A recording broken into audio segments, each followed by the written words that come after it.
ఒక రహస్య సామ్రాజ్యం. మీరెప్పుడైనా గమనించారా? టీవీలో పెద్ద పెద్ద సెలబ్రిటీలతో యాడ్స్ ఉండవు, రోడ్ల మీద భారీ హోర్డింగ్స్ కనిపించవు. కానీ సేల్స్ రిపోర్ట్స్ తీస్తే మాత్రం ఈ బ్రాండ్ టాప్ లిస్ట్లో ఉంటుంది. శాంసంగ్, షియోమీ లాంటి దిగ్గజాలకు తెలియకుండానే వారి మార్కెట్ను తినేస్తున్న ఈ సైలెంట్ కిల్లర్ పేరు ఇన్ఫినిక్స్. చాలామంది దీన్నేదో ఒక చిన్న చైనా కంపెనీ అనుకుంటారు, కానీ దీని వెనుక ఒక ఫ్రెంచ్ కనెక్షన్ ఉంది, ఒక భారీ ఆఫ్రికన్ సామ్రాజ్యముంది.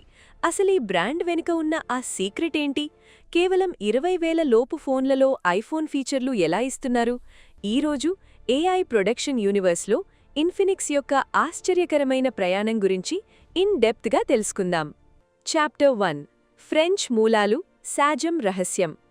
ఇన్ఫినిక్స్ కథ 2013లో మొదలైందని అందరూ అనుకుంటారు, కానీ దీని బీజం 2011లో పడింది. చైనాకు చెందిన ట్రాన్సిషన్ హోల్డింగ్స్ ఫ్రాన్స్కు చెందిన సాజం వైర్లెస్ అనే పాత మొబైల్ కంపెనీని కొనుగోలు చేసింది. అంటే ఇన్ఫినిక్స్ ఫోన్లలో కనిపించే ఆ వింతైన స్టైలిష్ డిజైన్ల వెనుక ఒకప్పుడు యూరప్ను ఏలిన ఫ్రెంచ్ ఇంజనీరింగ్ ఉంది. అందుకే వీరి ఫోన్లు చూడటానికి మిగతా చైనా ఫోన్ల కంటే డిఫరెంట్గా, ప్రీమియం లుక్తో కనిపిస్తాయి.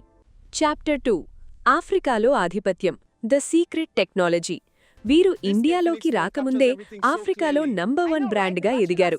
అక్కడ వీరు చేసిన ఒక అద్భుతం ఏంటంటే divorce skin tone camera algorithm.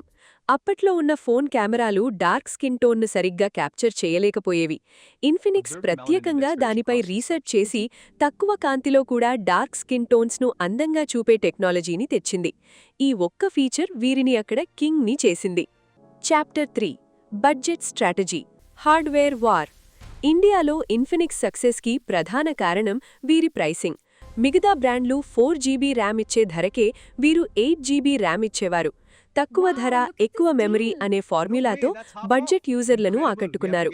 ముఖ్యంగా వీరి హాట్ మరియు నోట్ సిరీస్ ఫోన్లు కాలేజ్ స్టూడెంట్స్కి ఫేవరెట్ అయిపోయాయి. చాప్టర్ 4 ఛార్జింగ్ విప్లవం, 260W వరల్డ్ రికార్డ్. టెక్నాలజీ విషయంలో తామేమీ తక్కువ కాదని ఇన్ఫినిక్స్ ప్రపంచానికి చాటి చెప్పిన సందర్భమిది. ప్రపంచంలోనే అత్యంత వేగంగా ఛార్జ్ అయ్యే 260W ఫాస్ట్ ఛార్జింగ్ని వీరు పరిచయం చేశారు. కేవలం 7-8 నిమిషాల్లో phone full charge. IPhone, Samsung లాంటి దిగ్గజాలు కూడా ఇంకా 25W, 45W దగ్గరే ఆగిపోతే ఇన్ఫినిక్స్ స్పీడ్ చూసి టెక్ ప్రపంచం నోరెళ్లబెట్టింది. చాప్టర్ 5 GT సిరీస్, గేమర్ల గాడ్ఫాదర్. గేమింగ్ మార్కెట్ని షేక్ చేసిన phone GT 10 Pro. Nothing phone లాంటి ట్రాన్స్పరెంట్ లుక్ మాత్రమే కాదు, ఇందులో బైపాస్ ఛార్జింగ్ అనే టెక్నాలజీని తెచ్చారు. అంటే మీరు గేమ్ ఆడేటప్పుడు పవర్ నేరుగా మదర్బోర్డుకే వెళ్తుంది, బ్యాటరీ వేడెక్కదు. 50,000 పైన ఉండే గేమింగ్ ఫోన్ ఫీచర్లను 20,000 లోపే ఇచ్చి ఇన్ఫినిక్స్ ఒక సంచలనం సృష్టించింది. చాప్టర్ 6 సమస్యలు, వివాదాలు, ద రియాలిటీ చెక్. అయితే ఇన్ఫినిక్స్ ప్రయాణంలో కొన్ని మైనస్ పాయింట్స్ కూడా ఉన్నాయి. వీరి XOS సాఫ్ట్వేర్లో అనవసరమైన యాడ్స్ ఎక్కువగా ఉంటాయని యూజర్లు కంప్లైంట్ చేస్తారు. అలాగే సాఫ్ట్వేర్ అప్డేట్స్ విషయంలో వీరి ట్రాక్ రికార్డ్ అంత గొప్పగా లేదు. హార్డ్వేర్కి ఇచ్చే ఇంపార్టెన్స్ సాఫ్ట్వేర్కి కూడా ఇస్తే ఇన్ఫినిక్స్కి తిరుగుండదు అని టెక్ ఎక్స్పర్ట్స్ అభిప్రాయం. చాప్టర్ 7 భవిష్యత్తు, ఫోల్డబుల్ మార్కెట్లోకి. ఇన్ఫినిక్స్ ఇప్పుడు తన ఇమేజ్ను మార్చుకుంటోంది.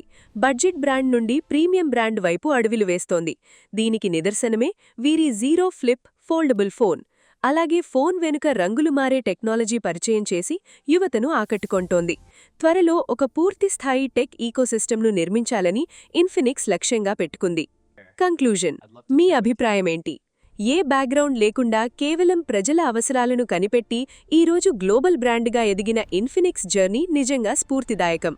తక్కువ బడ్జెట్లో లేటెస్ట్ ఫీచర్లు కావాలనుకుంటే ఇన్ఫినిక్స్ ఇప్పుడొక బెస్ట్ ఆల్టర్నేటివ్. మీలో ఇన్ఫినిక్స్ ఫోన్ వాడుతున్నవారు ఎవరైనా ఉన్నారా? ఆ ఫోన్ పర్ఫార్మెన్స్ ఎలా ఉందో కమెంట్ చేయండి. మరిన్ని ఇంట్రెస్టింగ్ టెక్ డాక్యుమెంటరీల కోసం ఏఐ ప్రొడక్షన్ యూనివర్స్కి సబ్స్క్రైబ్ చేసుకోండి.